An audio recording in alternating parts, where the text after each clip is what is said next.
My name is David Dallas Jr. I'm part of the Marquis Lafayette chapter, Sons of the American Revolution, out of Fayetteville. Today I had the honor of being Master of Ceremonies for the SCR portion of the Colonial Fair event, Race to Wilmington. I'd like to thank Harmony Hall for allowing us to be a part of this. It's extra special with me because my seventh great grandparents, First Sergeant James Kane and his wife Mary Meeks, was actually read right here in front of Harmony Hall by Colonel Richardson himself.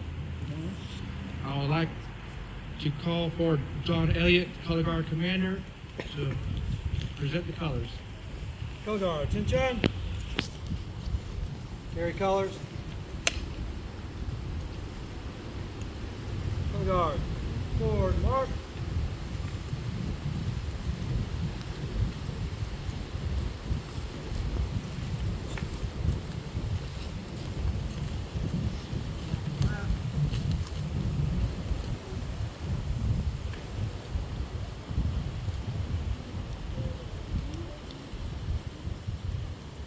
Time. Halt. Left face. I'd like to call on Pastor Karen McGill to start us off with the invocation. Let's pray. Father, we are thankful for the day that you have given us, and Lord, for a moment to pause.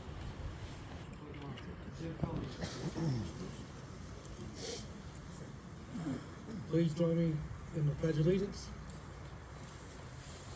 I pledge allegiance to the flag of the United States of America and to the republic for which it stands, one nation, under God, indivisible, with liberty and justice for all.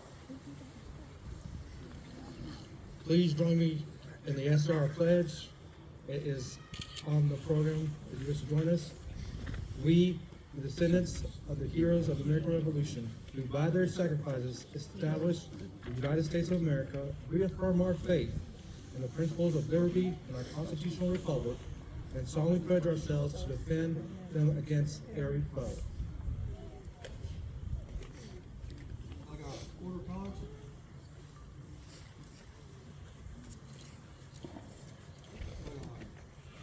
Post. Colors.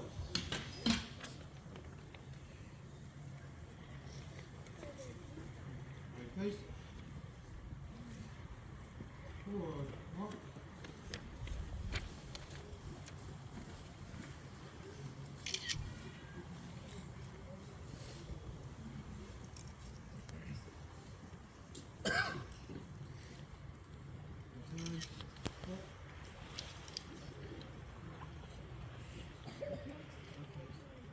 All right, ladies and gentlemen, I would now like to welcome you all, Sunday Allen, who's representing Harmony Hall.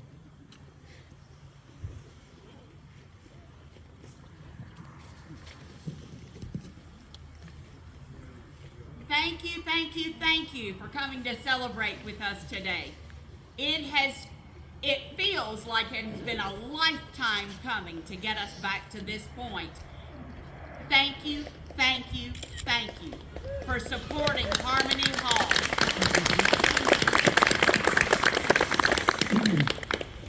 In your presence, there are descendants of patriots. There are current patriots. There are heroes walking amongst you right now who have bled, know folks who have died, have celebrated the vision of freedom that our Colonel James Richardson had in his mind when he brought his wealth and fortune right here to establish Harmony Hall as his home. We do not take this gift lightly. We understand that freedom is never more than one generation away from extinction. We understand that we are today's stewards of what our ancestors have given us.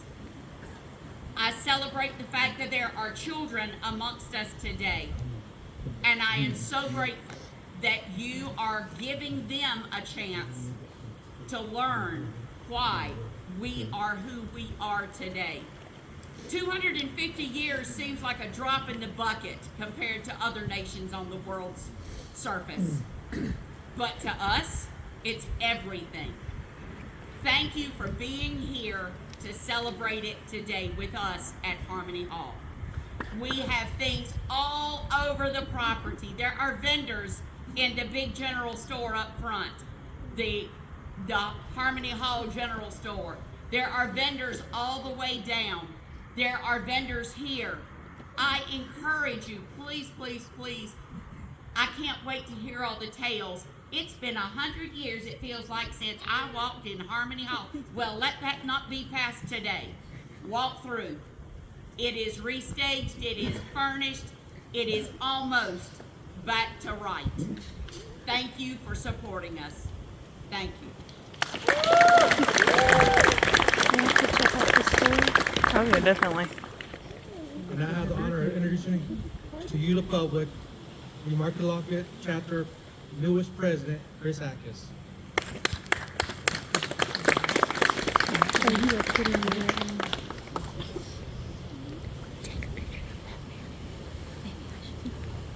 Thank There you go.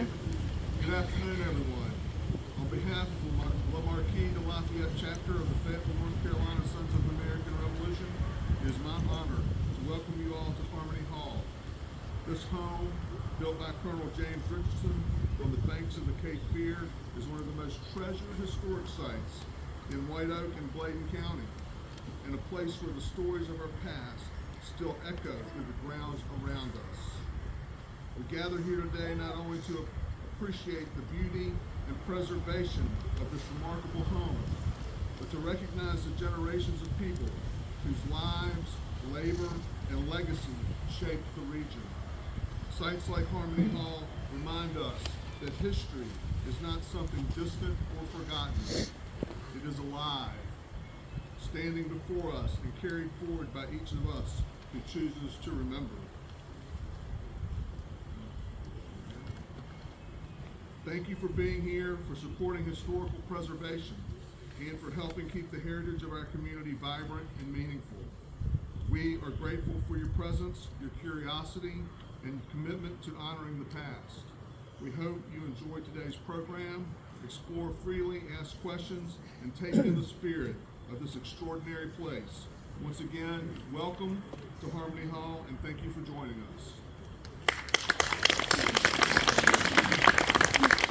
Pinky works when Chris works. Oh, really?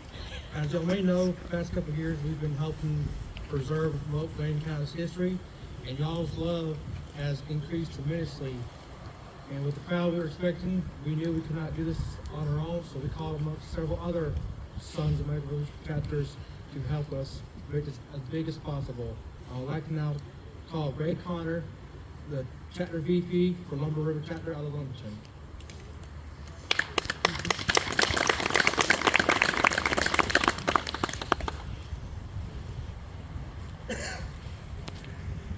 Thank you. We are glad to welcome you all here today. We have a great crowd, which is wonderful to see out here. I am the Vice President of the Lumber River Chapter, which is in Lumberton, but we're changing our name to the Thomas Robinson Chapter and hope to spread into Bladen, Columbus, and Robeson County. If you have an interest at all in history, please come be a member of Harmony Hall, or join the Sons of the American Revolution, or if you have a patriot, the Daughters of the American Revolution. All of them are available to you. Just get active, especially this year, which is the 250th anniversary of the Declaration of Independence. On behalf of the Lumber River Chapter, we thank you.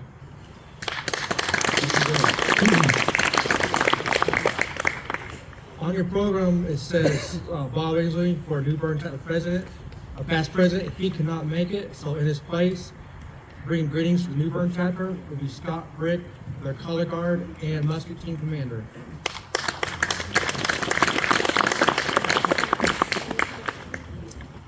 Yes, on behalf of Gary Gillette from the New Bern chapter, Sons of the American Revolution, my name is Scott Brick, Color Guard Commander, and we bring greetings to the Lafayette chapter, to Harmony Hall, and everybody in attendance today.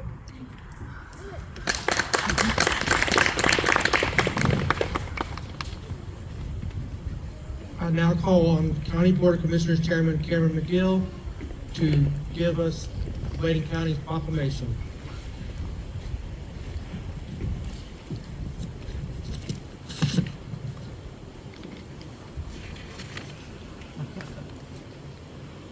Right. On behalf of Bladen County, our commissioners, our community, welcome for those that call this place home, and for those that have chosen to spend their afternoon here. We are indeed honored and blessed that you are here. Today we issue this proclamation on behalf of our county, our leaders, and those blessed to be able to serve you as public servants. Proclamation to Harmony Hall Colonial Fair Day 2026. Whereas today, the Bladen County Commissioners recognize the Harmony Hall Colonial Fair on this 22nd day of February 2026. And whereas Harmony Hall Plantation Incorporated, Harmony Hall, and the Marquis de Lafayette chapter of the North Carolina Sons of the American Revolution recognize this, the 250th year of the American Declaration of Independence. And whereas Harmony Hall and the Marquis de Lafayette chapter recognize the 250th anniversary of the actions taken in Bladen County by the North Carolina Patriot Militia leading to the Battle of Moores Creek, fought on February the 27th, 1776.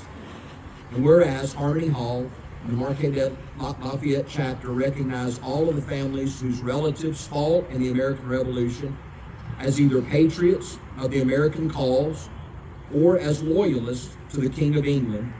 And whereas many of those who fought in the American Revolution went on to take leading places in the new Republican form of government of the independent United States of America, including Colonel James Moore of Wilmington, Colonel Alexander Lillington of Wilmington, Colonel Richard Caswell of New Bern, and Colonel Thomas Robinson of Bladen County, and Major James Richardson of Harmony Hall Plantation.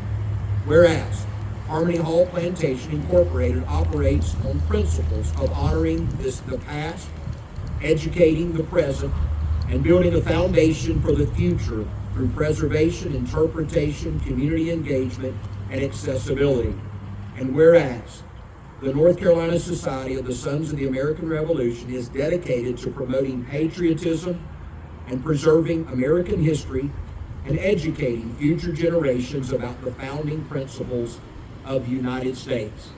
Now, therefore, I, Cameron McGill, Chairman of the Bladen County Board of Commissioners, do hereby honorably proclaim February the 22nd, 2026, be known as Harmony Hall Colonial Fair Day. God bless you. God bless our country, the great United States of America.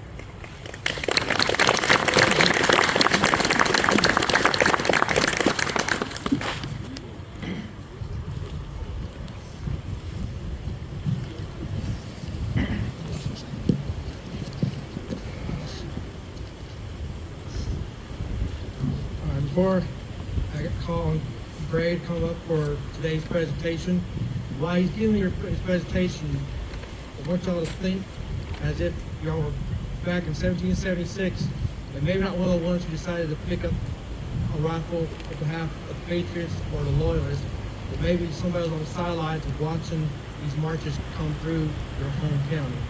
With that being said, I'd like to introduce VP Greg Conner again to give today's presentation.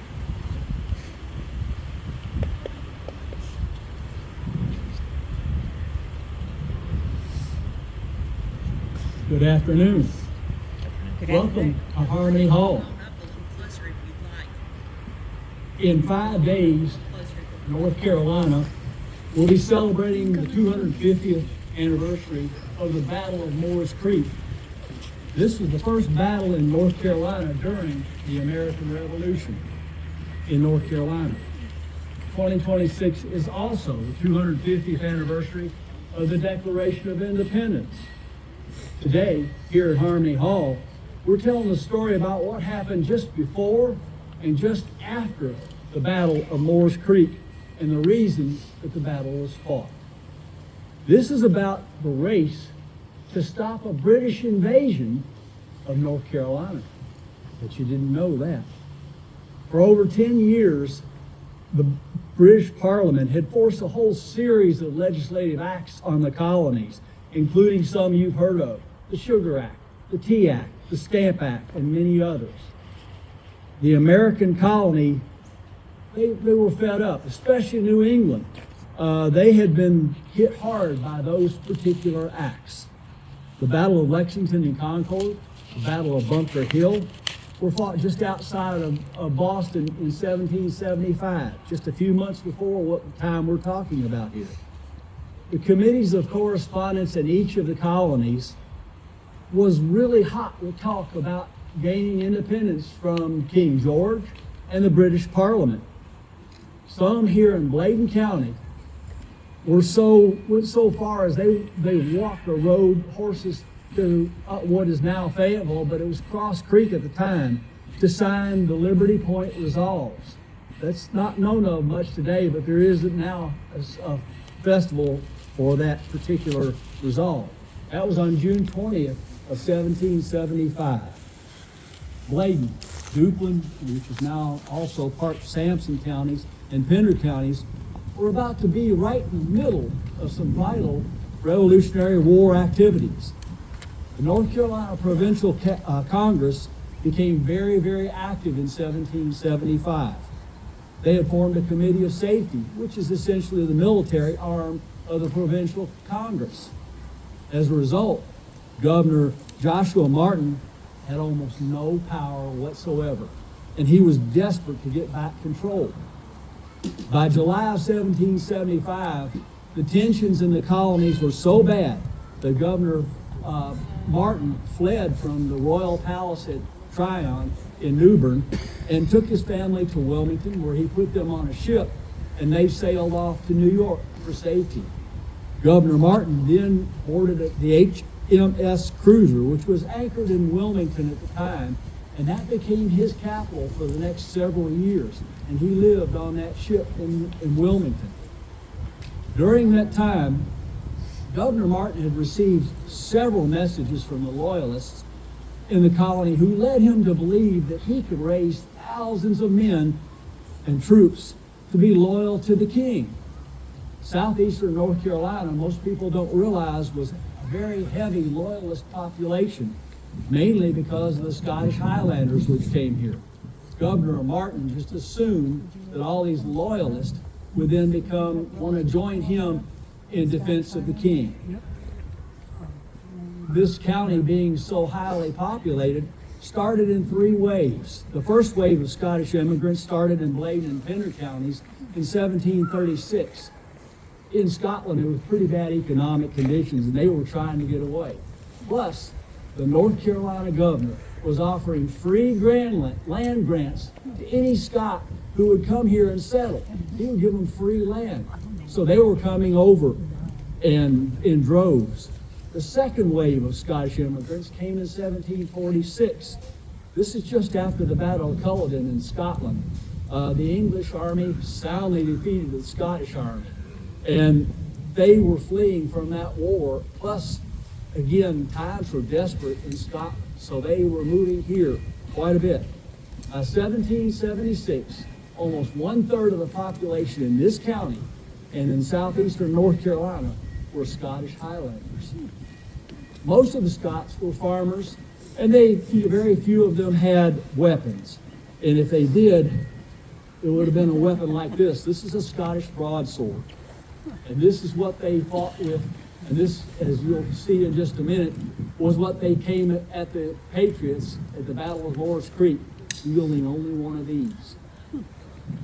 Versus the Patriots, who had about 1,000 of these at Moores Creek. The Scots most of them were loyal to the king, but many of them were loyal only because after the Battle of Culloden, they were forced to take a loyalty oath to king and country, and that they were not supposed to fight against the crown. As a result, many of the Scots who were here in Bladen County didn't want to fight their neighbors. Governor Martin misinterpreted this, and he hatched a plan to take back control of the state of North Carolina.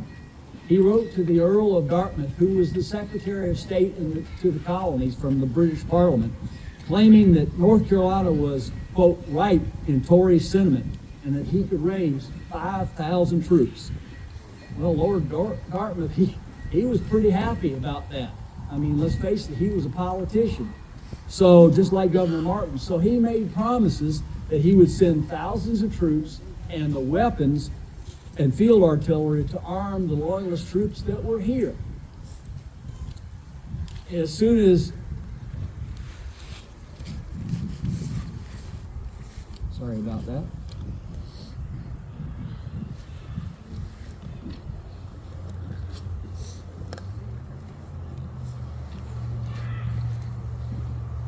Governor Martin and Lord Dartmouth developed a plan to bring several thousand British regulars, that's the Redcoats, through the port of Wilmington, and then they would merge with the 5,000 loyalist patriots that were supposed to be here, the loyalist militia that the governor promised.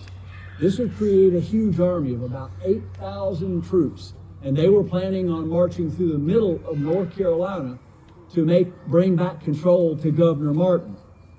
In October of 1775, Governor Martin received word that 7 regiments, about 2,000 troops, were coming from Cork, Ireland, under the command of General Cornwallis.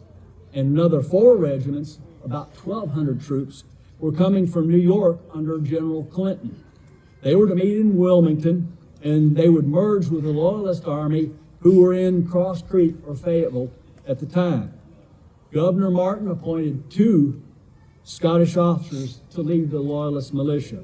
General Donald MacDonald, you may have heard of him. He was the husband of a famous Scot, Flora MacDonald. And Colonel Donald MacLeod. They were both to command the Loyalist Army and meet with the British. On January the 3rd, Governor Martin received word that the British forces set sail and expected to be in Wilmington by mid-February 1776. So 1 week later, on January 10th, he issued a call to arms for all Loyalists to repair to the Royal Standard at Cross Creek. Then they would march from Cross Creek to Wilmington to support the British invasion. But by February the 15th, there were only 3,500 Loyalists at Cross Creek. To make matters worse, the Scottish Highlanders and the Regulators, who were Loyalists from the mountains, were having a battle as to who was going to take charge and who was going to proceed.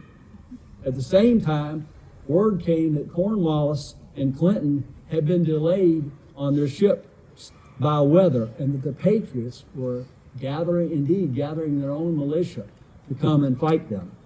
So even before the Loyalists started the march, 1,700 of these Loyalists disappeared. They deserted. They went back to their farms. This brought the number of Loyalists assembled at Cross Creek down to only 1,800 troops. By that time, it was too late for Governor Martin to call off the plan, and Cornwallis and Clinton were already at sea heading toward Wilmington. During the same period, the Patriots learned of this plan and they mobilized their militia, including 650 troops from Wilmington under Colonel James Moore, 150 troops from Wilmington under Colonel Alexander Lillington, 100 troops from Wilmington under Colonel John Ash, and 800 troops from Newburgh under Colonel Richard Caswell. This was 1,700 troops had assembled. The Bladen militia, and this, by the way, is the Bladen militia flag. That is what the flag that they used in the 1700s for the Bladen militia, which a lot of you may not know, Bladen County at one time went all the way from the Atlantic Ocean to the Mississippi River, including the state of Tennessee was part of this county. 55 of the current counties were broken off from Bladen County. Part of that militia was underneath Colonel Lillington. And this included Colonel Thomas Robinson, who lived in Tar Heel, the White House that's over there in Tar Heel, and Colonel James Richardson, who lived right here in this house. This is an original house, and he lived here in 1776. Cornelius Harnett, who was the commander-in-chief of the North Carolina Patriot Militia, ordered Colonel Moore to march his 650 troops from Wilmington through Elizabethtown using the stagecoach road that went through Bladen County. You all now know it as North Carolina Highway 87. That was a stagecoach road. And their duty was to block the Highlanders. They camped just south of Rockfish Creek. As you're going into Fayetteville and you see Grays Creek, you'll pass a bridge right there where, as you're coming in, that's Rockfish Creek. And that's where they camped waiting for the Loyalists. On February 18th, 1776, the Loyalists under General McDonald started the race to Wilmington. The first day, they only made it 4 miles, but they got almost to Rockfish Creek. And when they got camped there, the general sent out scouts. Well, they came back real quick when they realized on the other side of the creek were the Patriots waiting for them. General McDonald, being a good Scotsman, sent a message to the Patriots using Governor Martin's proclamation, quote, for all Patriots to lay down their arms. Well, Colonel Moore must have had a sense of humor, because instead of surrendering, he sent back a brief message to General McDonald telling him, and this is a quote, take oath to support the Continental Congress or be treated as enemies of the constitutional liberties of America. They were in a stalemate. But General McDonald realized that he was up against 650 militia with only these. Not much of a choice, was it? On the 20th, General McDonald decided to go back to Cross Creek and cross the Cape Fear River by boat and take a stagecoach road through Owenville, which you now know as Roseboro, to Garland. And this is now Highway 24 coming out of Fayetteville to Clinton. He would then travel on the sandhills between the South River and the Black River in Sampson County, which is now known as North Carolina 411, towards Corbett's Ferry near Ivanhoe, and there he would cross the Black River. But by the time General McDonald made it to Cross Creek, he had 2 entire companies out of 1 regiment desert. They just simply walked off and went home. They weren't about to go into a fight like that. Now he was down to only 700 men for his march to Wilmington instead of the 5,000 that he had promised, and only a third of them had weapons, and those were broadswords. As soon as General McDonald started moving his troops towards Sampson County on the stagecoach road, Colonel Moore saw what was going on. And he sent a courier by horseback to Wilmington to tell Colonel Caswell to proceed to Corbett's Ferry and block General McDonald. Then Colonel Moore rerouted his troops from up there at Rockfish Creek and took them back to Elizabethtown. At the time where the bridge is in Elizabethtown, there was a ferry there. And he ferried his men across to the other side. Then he went on a stagecoach road through White Lake and Kelly, which are now North Carolina 53 and North Carolina 210, to meet with the other Patriot militias near Curry at Moore's Creek. On February the 26th, General McDonald reached Corbett's Ferry, and lo and behold, there was a whole army there waiting to meet him.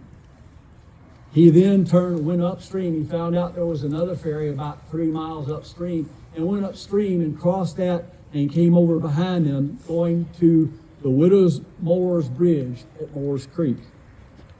The next day, on February 27, 1776, the race to Wilmington ended when the Loyalists and the Patriots militia met at the Battle of Moore's Creek. The Patriots won it decisively, and the first British invasion of North Carolina had been stopped. This had a huge impact on the morale of the North Carolina colony. 6 weeks later, on April 12, 1776, the Provincial Congress met in Halifax, which is just south of the Virginia border. And there, they drafted the Halifax Resolves. This became the first Declaration of Independence in America, calling for the American colonies to separate from England and to form our country.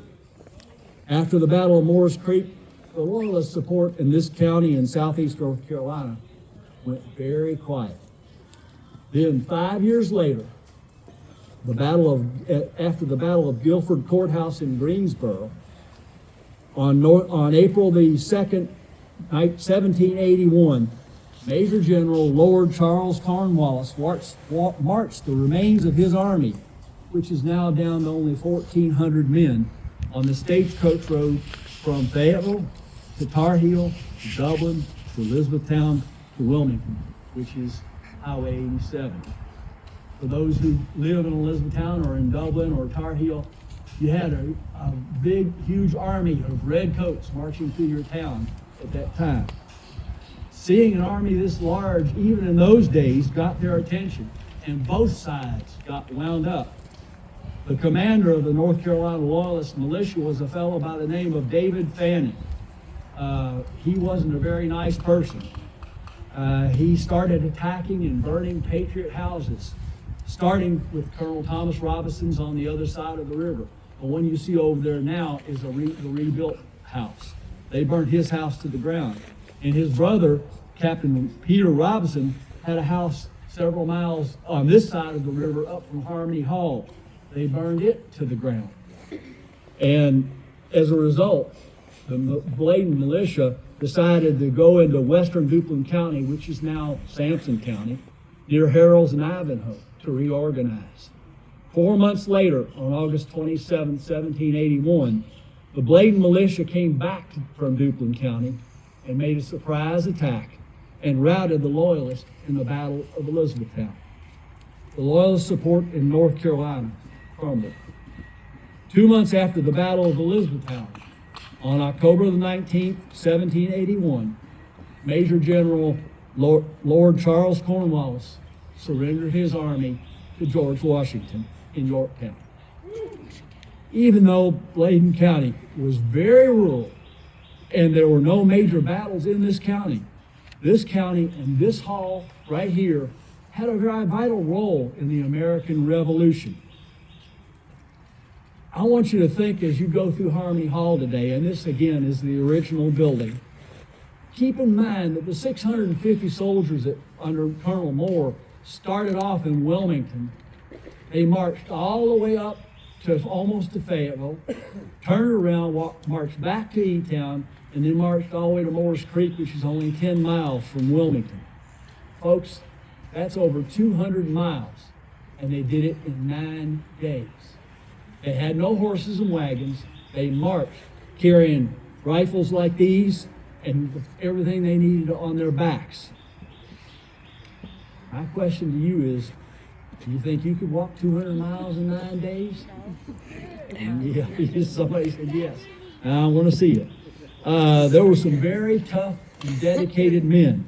They were dedicated to the American cause and for the freedom it represented. So remember, when you walk through this hall today, those hard times those men went through 250 years ago to ensure your freedom and the liberties that you have today. And starting this week, on Friday, is the Battle of Moores Creek. Please attend it. Then after that, in April, the Halifax Resolves comes about, and there's a whole ceremony there. And then there's another ceremony in Fayetteville for the Liberty Point Resolves. And with that, I will thank you and have a good day.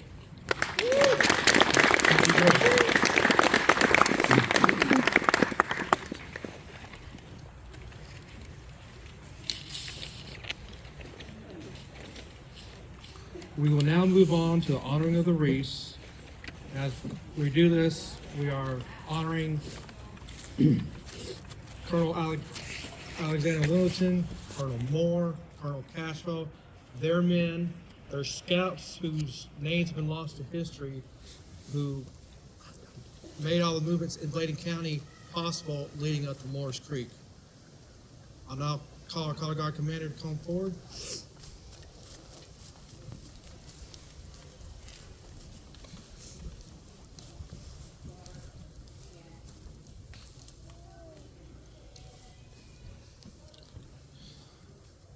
I would like to call Chapter President of Lee Markey Lafayette Chapter, Chris Atkins, as the first one up to render honors.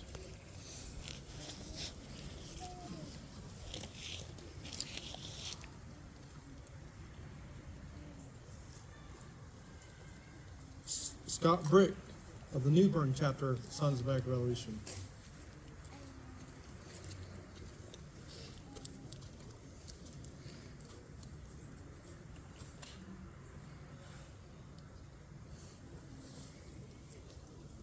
Blake Tyner of the Lumber River Sons of American Revolution Chapter out of Lumberton.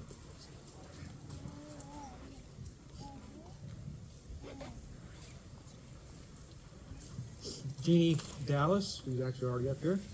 She is a member of the Islam Black Society Children of the American Revolution out of Fayetteville. Is there any other chapters, SER, DAR, CAR, or any organizations like Scouts or Harmony Hall that wish to come forward to render honors? If so, come forward, mention your name and the organization you represent. Okay. That being said, we'll move on to the ceremonial musket fire.